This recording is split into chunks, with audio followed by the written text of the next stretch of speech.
आप अब बताइए जैसे इसमें देखिए, ट्रिक। हाँ, जैसे ये फर्स्ट वाला ट्रिक जानते क्या है? क्या? ये है एवियन ओड रूल मैचिंग। आपको समझ में नहीं आया ना? नहीं बताता आएगा हूँ, भाई। देखता हूँ देखता हूँ उसमें क्या होता है। जैसे उसने ये बताया, जैसे उसने एग्जाम्पल से बताया था, ये देखिए। हाँ हाँ। उसने कहा कि जैसे मान लीजिए कि आपके पास ये 3 देता है, यदि हम मैच करने के लिए कि मैच कीजिए कौन कौन से करेक्ट है। वैसे आपको इसका आंसर पता है, बताइए।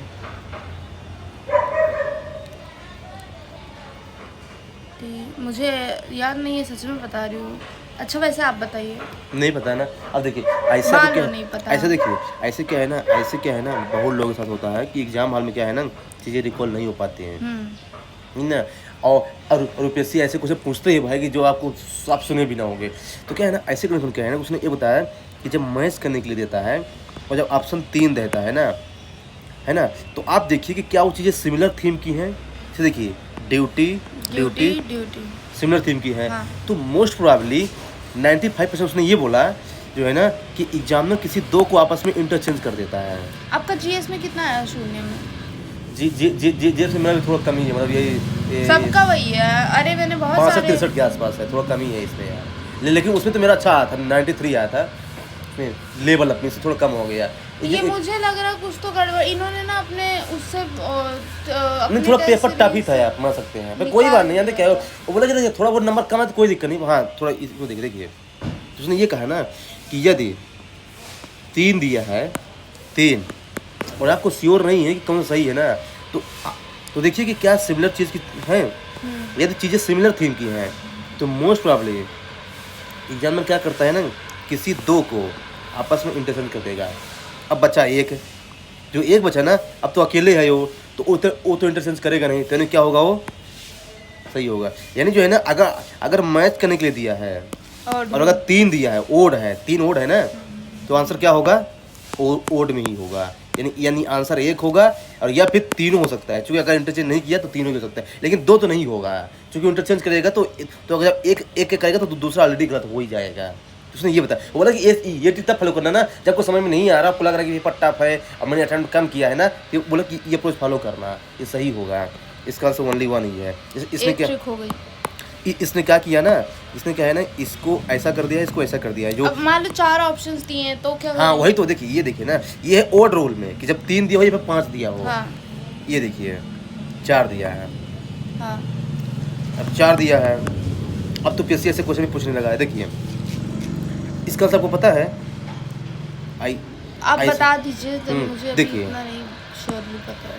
ठीक है, तो क्या है ना, ये भी सबका क्या है, अब मार्क्स है, मतलब मतलब सिमिलर थीम का है ना। हाँ क्या है ना, आपस में किसी दो को इंटरचेंज करेगा। हाँ।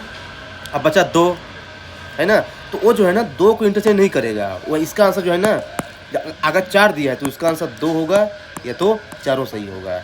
मतलब कि यदि यदि लिखा है ना, यदि देखिए इवन दिया है तो है ना, यदि इवन दिया है तो उसका आंसर जो है ना इवन में ही होगा, 2 या 4। यदि ओड दिया है, ये कैसे पता चलेगा 2 ही होगा या 4 ही होगा? 2 ही होगा, 4 होगा। अच्छा ये तो देखिए, हाँ तो जनरली जो मैच करने के लिए देता है एग्जामिनर ना, मैच करने के लिए, तो उसका है ना पूरा सही नहीं देता जनरली, इतना आप रिस्क लेना पड़ेगा। देखिए जैसे यहाँ पे देखिए, इसका आंसर 2 दिया, मैच करने के लिए दिया था, इसका आंसर भी जो है ना यहाँ पे 2 ही दिया, ये देखिए। तो क्या है ना कि आप तभी तो बोल रहे थे कि आप ये जो आपको बता रहा हूँ ना, आप इन सब चीज़ को यहाँ पढ़ने के बाद आप जाना पीवाईक्यू में लगाना, ये सब आपको लगेगा पीवाईक्यू 2000 है ना 24 से उठाना, 23 22 हर जगह लगेगा ये। वो बोला जो है ना कि अगर आपके अभी 60 आते होंगे ना, वो बोला कि 100% 80 आएगा, इसी का टिक के बेस पे 15 से मतलब 20 देखो नंबर जैसे बढ़ेगा। 30 क्वेश्चन मुझे आते रहेंगे अगर मैंने अच्छे से पढ़े हैं, ठीक हाँ, है तो अब 30वां सेशन तो होगा नहीं। अच्छा पंजरी दर्द हो रही है पूरी, मतलब रिब केज। हाँ। थोड़ा एक्सरसाइज ज़्यादा कर ली थी, करी अच्छा। थी इन द सेंस कि मुझे हाँ, कराटे का हाँ, वो थोड़ा सा हाँ। बेल्ट टेस्ट है तो आगे हाँ तो मैंने क्या बोला कि 30 आपको आएगा, लेकिन उससे सिलेक्शन नहीं होगा भाई। नहीं 60 होगा। पे कहाँ कहाँ सिलेक्शन से होगा, होगा? इस बार 87 कट ऑफ गया है, 88 87। तो देखिए क्या है ना कि वो बोला कि इस कंडीशन में क्या है ना, आपको ये करना ही पड़ेगा। देखिए वो बोला कि टाइपस खुद फॉलो करता है। अब भाई बताया है आदित्य श्रीवास्तव ने कि मैंने तो कुछ स्मार्ट स्ट्रेटेजी अपनाई थी पीवाईक्यू देख करके। हाँ तो वही इसका ना। मतलब क्या है, कुछ तो है। भाई अरे खुद बोला भाई कि जो मेरा ग्रुप है ना, चूंकि चूंकि भाई वो इंटरव्यू दिया है तो उसका एक ग्रुप है, हाँ। तो बोला कि मेरे सब ग्रुप वाले जो है ना इसी को फॉलो करते हैं ट्रिक्स, उसने खुद बना के जो है मेरे को भेजा था आगे ये। नेक्स्ट क्या है तीसरा? तो ये है ना, तो ये है इवन रूल वाला, ये फर्स्ट हो गया कि अगर इवन दिया है तो उसका आंसर क्या होगा, इवन में होगा। लेकिन ध्यान रखना यदि सिमिलर थीम का है तभी ऐसा अप्लाई करना, सिमिलर थीम का। हाँ। हम्म। अब देखिए, अब सेकंड वाला देखिए, टोटल कितनी ट्रिक्स हैं? 27 है। 27 हाँ। में याद भी रखना है, ये भी एक अपनी बार है। नहीं तो कोई बात नहीं, इसमें लिखा रहेगा ना तो आप जाके उसको फिर से रिवाइज करना एक बार ना। आपके पास पीडीएफ भेज ही दिया हूँ। हाँ। तो मैं एक बता रहा हूँ आपको, आप जाके उसको देखना और फिर अप्लाई करना, आज ही जाके अप्लाई करना। पीवाईक्यू में है, हाँ। सीधे 2024 का पीवाईक्यू निकालना है, फिर 23 का जो भी है इसको अप्लाई करना, देखना कैसे अप्लाई होगा वो। मुझे ना भैया एक चीज़ है कि प्रॉब्लम आती है मुझे ज्योग्राफी में, जैसे क्लाइमेटोलॉजी है, अभी मैं पढ़ तो चुकी हूँ बट अभी इसमें कॉन्फिडेंस नहीं आ रहा है, ये थोड़ा सा क्लाइमेटोलॉजी वीक है आपका थोड़ा सा, मतलब कुछ चीज़ें आती है फिर कुछ नहीं आती नहीं है। तो क्लाइमेटोलॉजी मैं आपको शॉर्ट में समझा दूंगा। मेरा क्लाइमेटोलॉजी अच्छा है, मेरा ज्योग्राफी अच्छा है, चूंकि ज्योग्राफी मेरा उसमें सब्जेक्ट था ना कॉलेज में। अच्छा, मैंने ज्योग्राफी नहीं लिया था, मुझे अभी कोई समझा नहीं, दीजिएगा। देखिए अब जैसे इसका सेकंड वाला है, if there are more than one information in single options so that option will be wrong. जैसे ये बहुत अच्छा है, ये आपको वहाँ भी मैंने बताया था उस दिन। हाँ। दिखाता हूँ कैसे, ये देखिए ना, देखिए ये क्या बोल रहा है। अच्छा इसको पढ़िए, देखिए second, with reference to consumer price index in India consider the following statement, ठीक है ना। It is release by the department of consumer affair, ये हो गई एक इन्फॉर्मेशन। हाँ। फिर बोल रहा है under the ministry of consumer affair product public distribution, ये हो गई 2 इन्फॉर्मेशन। ये क्या होगी, गलत होगी, गलत है। और एक गलत है।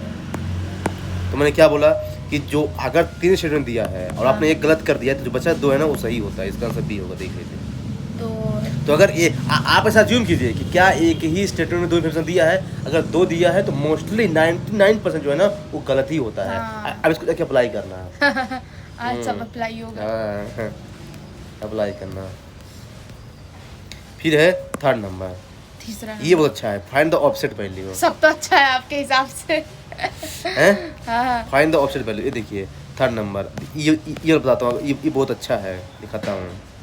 ये एक ही बहुत क्लोज जानते हैं। अच्छा ये वाला बताइए, इसका आपको क्या लगता है, इसका आंसर क्या होना चाहिए।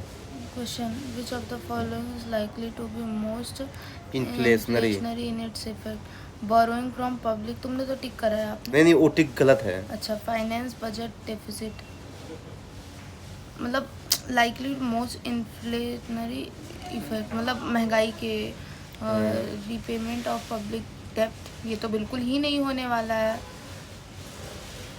पहला वाला नहीं होगा। Borrowing from public to finance budget deficit, borrowing from banks to finance budget deficit, creation of new money to finance of budget deficit, inflationary effect, मतलब इन्फ्लेशन बढ़ेगा। इन्फ्लेशन बढ़ेगा, creation of new money to finance budget deficit. पता नहीं क्यों भी गलत टिक है, लेकिन ये मुझे सही लग रहा है सच बोलूँ तो। देखिए जानते क्या, Borrowing अब देखिए from- ठीक है, मतलब कि ठीक है, अब मान लीजिए कि आपको सही है। नहीं सुनिए, मैं बता दूँ, ठीक है। देखिए मान लीजिए कि आपको ऐसा कोई क्वेश्चन मिल गया ना और आपको डाउट हो गया है, तो लोग क्या करते हैं ना, गलत करके चले जाते हैं, छोड़ के चले आएंगे। इसमें मैं और ठीक है, श्योर हूँ नहीं, बट अपने तरफ से क्या बी? हाँ मुझे लग रहा है। नहीं बी गलत है। क्या होगा देखिए आंसर? मैं बताता हूँ, देखिए मैं बता रहा हूँ एग्जाम में कैसे करना। देखिए मान लीजिए कि आपको कोई क्वेश्चन पढ़ रहे हैं और आप जो है ना ऐसे डाउट में हो गए, तो सी होगा। या तो आप गलत करके आएंगे, ये तो आप गलत करके आएंगे, ये तो आप सही करके आएंगे। नहीं कोई बात नहीं, सुनिए पहले तरीके पर बताता हूँ आंसर। देखिए या तो ये तो लोग गलत करके आएंगे या फिर सही करके आएंगे। यदि आप गलत करके आएंगे या फिर छोड़ के आएंगे तो इसका फायदा कौन लेगा, आपके बगल वाला लेगा, वो सही करके आएगा और कट ऑफ बढ़ जाएगा। दिक्कत ये प्रीलिम्स में। अब देखिए ये तो ये, अरे डी होगा, डी होगा। हाँ सही डी है, होगा। क्योंकि क्रिएशन ऑफ न्यू मनी अगर नई मनी आएगा तो लोगों को पैसा ज़्यादा market होगा में ना। तो वही अब चीज़ देखिए है। ठीक है, मान लीजिए आपको ये पता है, अगर मान लीजिए नहीं पता होता ना तो कैसे आता। देखिए ये बताइए, अगर आप देखेंगे ना तो ये क्या है, बजट डेफिसिट, इन सब तीनों में एक ही चीज की बात की है। मतलब पहला तो नहीं होगा, ये तो नहीं होगा, यानी जो चीजें सिमिलर होना समझ लीजिए कि वही होता है आंसर। ये तो अब हाँ, अब क्या है ना कि देखिए अगर पब्लिक से पैसा गवर्नमेंट ले रही है तो पब्लिक के पास पैसा तो कम बचेगा ना, तो इन्फ्लेशन कैसे बढ़ेगा। तो कहा तो सीधे गलत कर दीजिए। बैंक से पैसा ले लेगी उधार तो फिर बैंक तो पब्लिक को फिर कौन देगा, बैंक दे नहीं पाएगा। अच्छा क्या डे तो मतलब कि जैसे देखिए ये वाला देखिए आप, इसमें था क्या वैसे ट्रिक? इसमें तो हमने कोई ट्रिक भी नहीं लगाई है। लगाई ना ट्रिक क्या ये तो डायरेक्ट क्वेश्चन है, अपना तो आता ही है इतना। तो नहीं वही तो बोल रहा मतलब नहीं आता ना, तो ये बता रहा हूँ कि आपको इसके बारे में तो सोचना ही नहीं था। हाँ। इन दोनों में आपको दिमाग लगाना था, ये बोल रहा हूँ। तो थोड़ा सा आपकी जो है ना राइट होने की पॉसिबिलिटी ज़्यादा बढ़ जाएगी। अच्छा अच्छा बताइए उसी टाइप का ये वाला बताइए। Not part of service sector in India. Service, hotel and restaurant, insurance, construction, transport हमारा है सर्विस सेक्टर, पक्का है। कंस्ट्रक्शन होगा इसका आंसर, कंस्ट्रक्शन होगा बी। कंस्ट्रक्शन है ना? हाँ। हाँ इसका आंसर सही है। अब देखिए मान लीजिए आपको इसका आंसर पता था ना, अगर नहीं पता हो रहा तो कैसे आंसर? देखिए ट्रांसपोर्ट जो है ना, आदमी एक चीज़ से दूसरी चीज़ में ले जा रहा है, होटल भी सर्विस कर रहा है, इंश्योरेंस भी सर्विस कर रहा है। ये जो है ना एक ही चीज़ पे जो है ना कोई चीज़ बन रही है। कंस्ट्रक्शन हमारा सेकेंडरी सेक्टर में आ हाँ जाएगा। जैसे कंस्ट्रक्शन है, माइनिंग है, ये सब सेकेंडरी सेक्टर ही आता है Secondary है ना? तो मतलब कि उसने ये बताया ना कि अगर मान लीजिए आपको लगता है कि कौन चीज़ सिमिलर है ना, उसको हटा दीजिए और जो अलग चीज़ बची ना वही उसका उसे बोलते हैं ऑफसेट वैल्यू। मतलब जो ट्रैक से बाहर हो उसे बोलते हैं ऑफसेट है। ये होता है रूल नंबर 3 है। ऐसा आपकी बार मैं टेस्ट सीरीज में भी ये ट्रिक लगाने की कोशिश करूंगी। हाँ लगाए फिर बताइएगा। अरे मैं खुद लगा देखिए अब ये बहुत अच्छा है। देखिए यदि मान लीजिए 2 स्टेटमेंट दिया हो, ये जानते हैं ये 95% स्टूडेंट मिस्टेक करते हैं ऐसे क्वेश्चन में। दिखाता हूँ कैसे। अगर मान लीजिए 2 स्टेटमेंट दिया है ना, 2 स्टेटमेंट है, अगर मान लीजिए 2 स्टेटमेंट दिया है ये, वैसे इसका आंसर बताने का ट्राई कीजिए। क्या है दो स्टेटमेंट क्या था वैसे इसका? Consider the following statement regarding indirect taxes. हाँ, increase in indirect taxes discourage saving by increasing the cost of essential commodities. एक मिनट।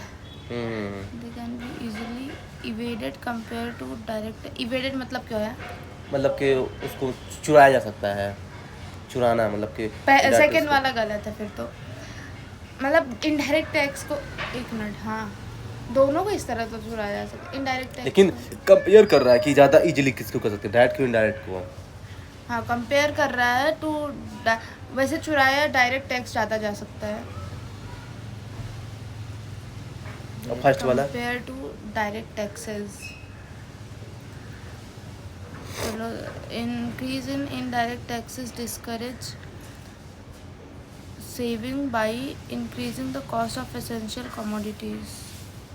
इनडायरेक्ट टैक्स, अरे यार फिर से पढ़ो।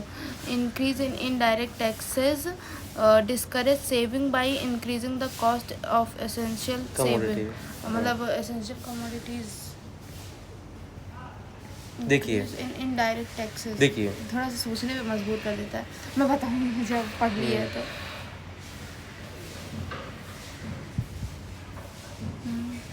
इनडायरेक्ट टैक्सेस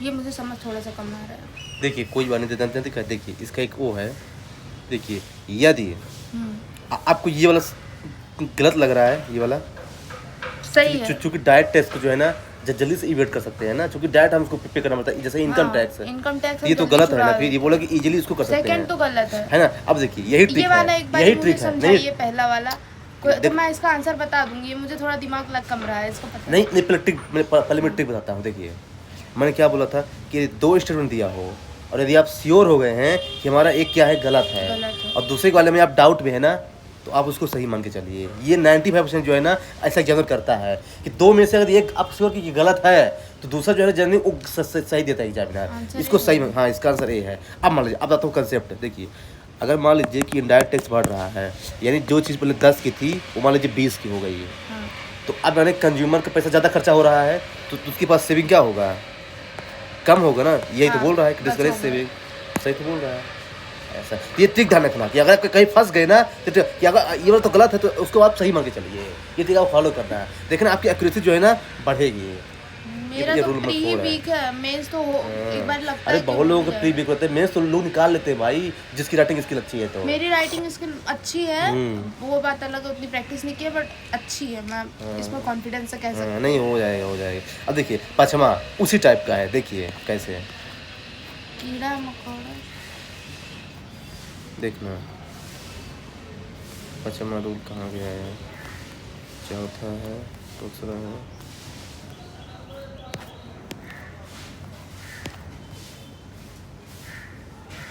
हाँ ये है। देखिए अब ये वाला देखिए, with reference to union government in India. अब देखिए इसमें क्या है, 3 स्टेटमेंट दिया है ना, इसका एक ट्रिक है ना। अब देखिए 3 स्टेटमेंट जो है ना, तीनों जो है ना रेयर ही सही होता है, उसमें से एक कोई गलत होता है। अब बताइए इसमें कौन सा गलत होगा आपके अनुसार? Cess charge by union government proceed from all type of cess collected and deposit in public account of India. ये बात सही है, पब्लिक अकाउंट में होता है। Proceeds from surcharge can be use for any public purpose. हाँ सही बात है, यही गलत होगा फिर तीसरा। Proceed from both generally do not form part of divisible pool of. जो यही वाला सही है, गलत लग रहा है, पता नहीं। देखिए अब फंस गए ना, अब देखना कैसे है। देखिए लेकिन ये 192 बताइए सही है। यहाँ पे क्या लगाया है ये? एक minute, proceed from all type of cess collected and deposit in all type of. हाँ ऑल एक नहीं एक्सट्रीम होता वर्ड है ना। हाँ। तो बोला मेरा दोस्त ये बोला कि जब ये ऐसा कोई एक्सट्रीम वर्ड देना, वो अब पक्का उसको गलत होता है। गलत मान के चलिए, है ना। अब एक गलत हो गया ध्यान तो नहीं मैंने क्या दिया बोला कि और। तीन वाले में एक गलत हो गया तो क्या होता है, 2 सही होगा। आंसर तो होती नहीं है।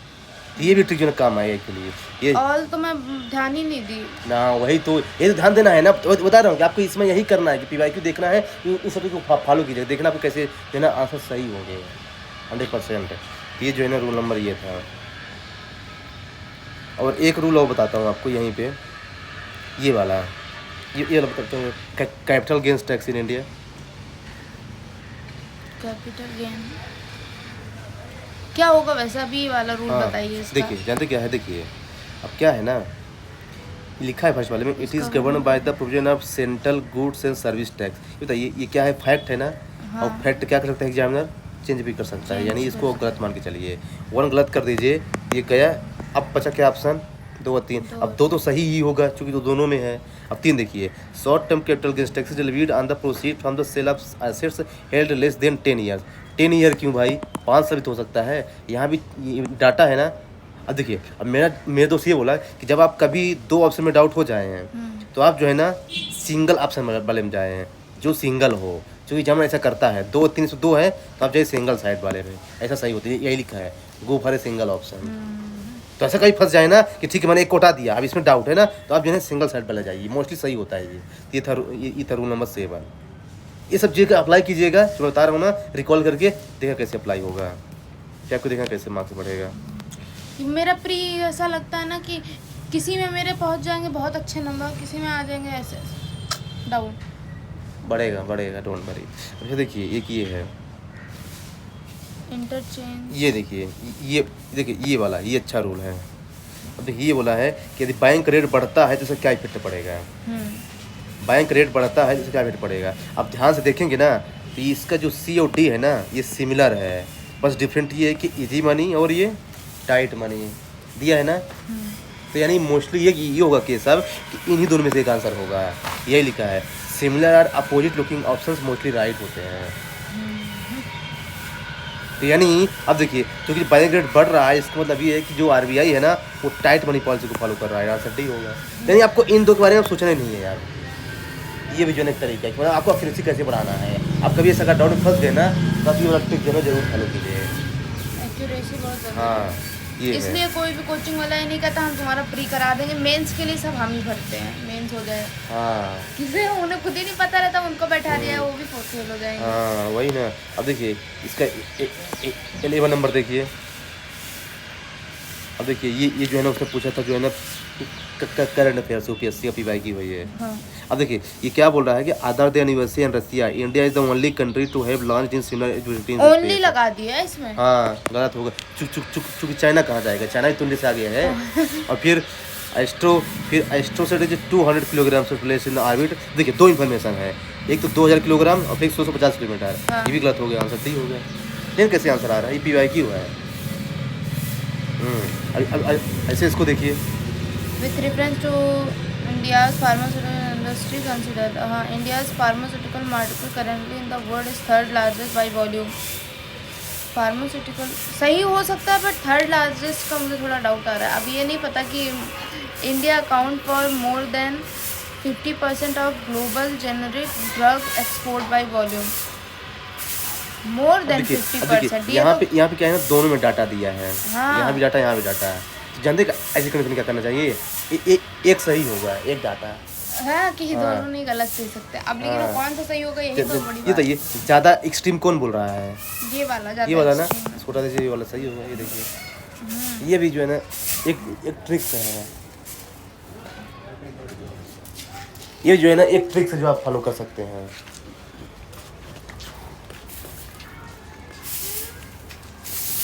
यहाँ पे बैठ ले. तो ये भी जो है ना एक ट्रिक्स है जो आप फॉलो कर सकते हैं. देखिए, अब इसको फॉलो कर देखना, आपका प्रीलिम्स इस बार ही निकल जाएगा. I am sure about that. इस बार का मैं तो सोच रही हूँ स्किप करने का, इतना कॉन्फिडेंस नहीं आ रहा है. स्किप नहीं करना है. हाँ, स्किप नहीं करना है. मैं बोल रहा हूँ ना कि आपको हो जाएगा तो हो जाएगा. अब देखिए, ये वाला देखिए आप. With reference ये देखो 2018 PY की है. soil consider the following. हाँ, अब देखिए यहाँ पे क्या लिखा है, ड्रास्टिकली डिक्रीज. तो भाई ऐसे वर्ड हटा दीजिए क्योंकि ये एक्सट्रीम वर्ड है. हाँ. ये इसको हटा दीजिए. फिर यहाँ पे क्या बोला है, सॉइल. साफ हो गया. यहाँ पे क्या बोल रहा है, soil does not play any role. ऐसा क्यों भाई, सल्फर थोड़ा बहुत तो सॉइल में होते हैं ना भाई. ऐसा बोल के एरी कोई रोल ही प्ले नहीं करता है. तो दो भी गलत हो गया. क्या होगा, और मैंने अभी बताया था कि जब सिंगल ऑप्शन दिया हो तो वही मोस्टली सही होता है. देखिए जिसका सब बी है, देखो 2018 PY की हुई है. देखिए ये सब चीज़ें फॉलो कीजिए, कैसे अपने यहाँ मार्क्स बढ़ेगा. आप जाके जो है ना आज ही जो है ना PYQ लगाइएगा 2024 का. फिर मेरे को शाम को बताइएगा कि मेरे आपके कितने सही हुए हैं इसी ट्रिक के बेस पे. फिर देखना आपकी कैसा आपका कॉन्फिडेंस बढ़ेगा. हाँ ये तो सही हो रहे हैं मेरे, देखना आपको अच्छा लगेगा. अब इसे ये वाला देखिए, ये बोल रहा है कि ऐसे कौन से गवर्नमेंट ने मेजर्स लिया है. लेकिन ये भी तो पता होना चाहिए कौन से ट्रिक कहाँ पे अप्लाई करना है. अच्छा, नहीं तो पहले एक काम कीजिए ना, आप आज आप अपने से जो है ना 2024 का PYQ लगाइएगा. आपके कितने सही हुए. फिर क्या है ना कि अगर आपकी ज़्यादा गलत हुई है ना तो वो 2024 का जो है ना एक पेपर जो है ना मैं आपको खुद अपने हाथ से सॉल्व करवाऊंगा. फिर देखना कि अच्छा कैसे कहाँ पे लगाना चाहिए. तो आपको ज़्यादा समझ में आ जाएगा कि अपने से सॉल्व करूँगी. अच्छा इसको ऐसे करना था, इसको ऐसे करना था. फिर आपको दिखाऊँगा. पहले इसको समझ लीजिए. देखिए जैसे मान ये दिया है कि जो है ना, अब ऐसे अब भाई किसको याद रहेगा भाई कि है ना मतलब कि जो है ना FDI को जो है ना कौन से प्रमोट कर रहा है. निकल जाने वाला है. आपका प्री निकले आपकी बार निकल जाना चाहिए यार. देखिए इतना मेहनत लग रही है, सब घर पे घर वाले बड़े आशा लेके बैठे. हाँ वही ना यार. अरे आप कभी निकलेगा, टेंशन मत लीजिए. देखिए क्या है ना, एक डायरेक्शन की जरूरत है ना. क्या है, पहले मैं भी ऐसे था, मेरे पास कोई सीनियर नहीं था, कोई सपोर्टर नहीं था. अब क्या है कि वो जो है ना मेरा फ्रेंड जो है ना, मेरे फ्रेंड का फ्रेंड, वो लाइब्रेरी में मिला था मेरे को. तो क्या है ना कि आप थोड़ा सपोर्ट, तो उसने कुछ गाइडेंस देता रहता है मेरे को, है ना. तो ये है. तो देखिए अब क्या है कि देखिए अब कौन से मेजर ने गवर्नमेंट ने लिया है टेलीकॉम सेक्टर को प्रमोट करने के लिए. एस्टेब्लिशमेंट ऑफ डिजिटल भारत निधि, ये हो सकता है. ठीक ना. तो अब तो हाँ, अलाउ 100%. भाई ये 100% FDI नहीं है, ज़्यादा एक्सट्रीम नहीं हो रहा है. लॉन्च ऑफ संचार साथी पोर्टल, ये भी सही हो सकता है क्योंकि ये वही चीज़ है. Formation of Bharat G6 alliance. D में 4 में थोड़ा सा वो लग रहा है, मुझे लग रहा है ऑल 4. जानते क्या है, आपको इसमें डाउट हो रहा है ना, पर जानते क्या है, जब कभी भी क्वेश्चन में यदि मेजर्स देता है ना, मेजर्स तो क्या ऑल 4. हाँ जानते क्यों, क्योंकि भाई कोई ना कोई मेजर्स हो तो इंडायरेक्टली तो हेल्प कर ही देता है ना. इसका आंसर ऑल 4 होगा. तो ऐसा कभी अगर फर्स्ट एग्जाम में ना यार मैं इसमें डाउट हो कि इसमें एक भाषा नहीं होगा ना, अगर दिया है कि ये चीज़ प्रमोट कर रहा है, मेजर्स है, इन्फ्लुएंस है, एसोसिएशन है, तो मुझे सारे सही होता है. अभी ट्रिक्स फॉलो करना है. इसका आंसर जो है ना डी हो जाएगा. मुझे गलत डायरेक्शन में बहुत गई हूँ यार. नहीं अभी को गलत नहीं जाना है. अब देखिए ये जो है ना PYQ है. अब देखिए 2017 का है. अब देखिए ये बोल रहा है कि कोई स्पीसीज को हमसे ट्रिक है नंबर, ये 19 नंबर है, आर्टिफिशियली क्रिएटेड. अगर मान लो कोई ऑप्शन एग्जामिनर ने ऐसे बनाया अपने से ही, मतलब उसके पास कोई ऑप्शन नहीं था, आपको लग रहा है ना, तो उसको पहचानना पड़ेगा आपको. देखिए ये बोल रहा है कि कोई स्पीसीज है यदि शेड्यूल 1 में डाल दी गई है तो इसका मतलब क्या है. फर्स्ट वाला बोल रहा है कि वो सेम स्टेटस एंजॉय करेगा जैसे टाइगर. ये तो ज़्यादा वो हो जाएगा. ठीक है. नहीं कहना पहले फर्स्ट अटेम्प्ट में जो है ना आप उसको गलत मत क्या करें, पहले पूरा पढ़ा करें. And सेकंड बात देखिए, two-party इट्स नो लॉन्गर, ये बोल रहा है कि यदि हम उसको शेड्यूल 1 में डाल देंगे तो इसका मतलब ये है कि वो जो है ना वो वाइल्ड लाइफ में एग्जिस्ट ही नहीं करता। ये बताइए किसी चीज़ को शेड्यूल 1 में क्यों डाला जाएगा? जब उसको प्रोटेक्शन की जरूरत होगी सी होगा तो इसका जब वो जीवित ही नहीं है तो क्यों प्रोटेक्शन देगा? तो दो तो एब्सोल्युटली गलत है। सी होगा। खैर बोला इट इज एंड टू, अगर किसी चीज़ को शेड्यूल 1 में डाला गया है तो इसका मतलब ये है कि केवल वही मिलती है, इसे डाला गया है। फिर नहीं। आंसर इसका क्या होगा? ए होगा।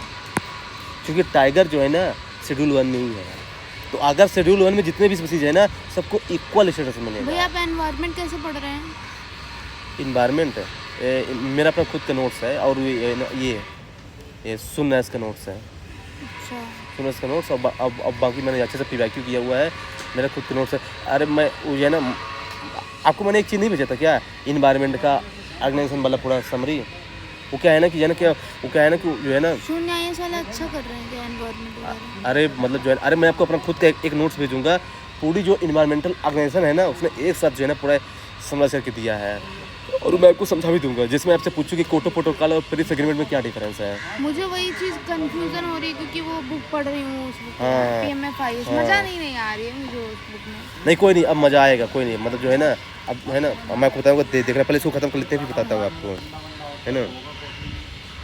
तो देखिए ऑलवेज एलिमिनेट एक्सट्रीम स्टेटमेंट है। हाँ। जैसे देखिए क्या लिखा है, ड्रास्टिकली 2 को हटा दीजिए। अब देखिए मैंने क्या बोला था कि जब सिंगल ऑप्शन दे तो सिंगल ऑप्शन ही होता है। ये देखिए इसका आंसर ये होगा। कहीं कैसे काम हो रहा है, बराबर काम हो रहा है, देख लीजिए। अगर 1 और 2 सिंगल में दे दिया तो क्या लगाएंगे? बस 2 मिनट में लगेगा।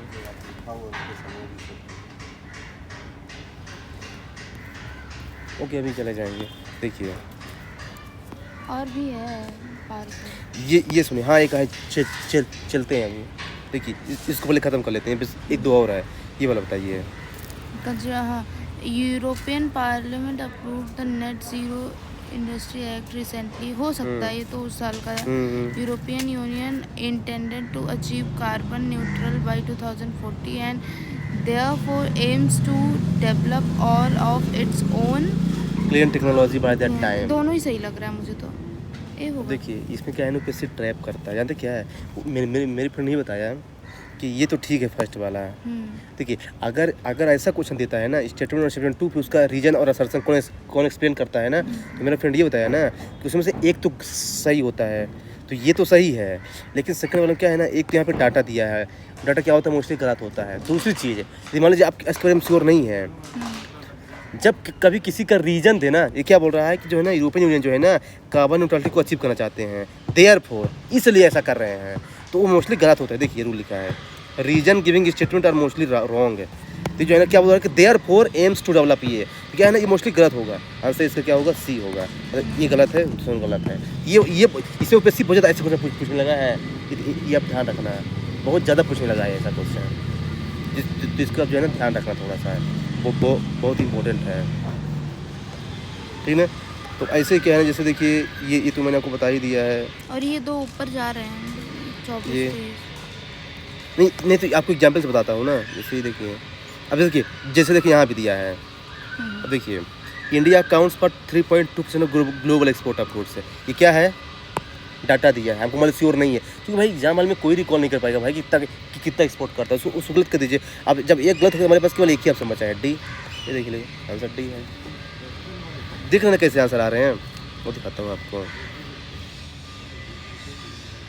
ये देखिए ये अच्छा क्वेश्चन है, ये वाला बताइए। Which of the following constitute the real sector in the economy? Farmer harvesting their crop, textile mills converting raw material into fabric, a commercial bank lending money to trading, a corporate body issuing rupee Denominated bond overseas. 4. Which of the following constitute real sector? देखो ये तो होगा, ये तो पहला दूसरा होगा, और फिर ये बैंक भी ये दे रही है, और कॉर्पोरेट बॉडी डी। 4 पे मुझे डाउट आ रहा है, लेकिन 4 तो लगभग मुझे लग रहा है इसमें का डी होगा क्या। देखिए अब मैं कहता हूँ, आप फंस गए ना। देखिए इन दोनों में, ये दोनों आपको लग रहा है कि सही है ना। हाँ। अब क्या है कि यहाँ पे जो है ना दोनों में किसकी बात किया है, मनी और रुपी की। और जो मनी और रुपी होता है ना, ये रियल सेक्टर कभी नहीं हो सकता है। और फिर ऑप्शन भी दिया है 1 and 2, हाँ तो आंसर जो है ना ए होगा इसका। तो ऐसे आपको हटाना पड़ेगा, फिर मतलब हर तरह का नॉलेज जो है ना आपको यूज़ करना पड़ेगा। इसे जो है ना आपको भी और दिखाता हूँ। अच्छा देखिए ये वाला है, अब बोला है कि इसमें 5 स्टेटमेंट दिया है, कौन कौन सा सेक्टर इसके अंदर कवर्ड है ना। अब आपको क्या है 5 दिया है, तो मेरा फ्रेंड ये होता है कि जब है बहुत सारी स्टेटमेंट हो ना, तो उसमें से जो है ना एक गलत होगा कोई है। हाँ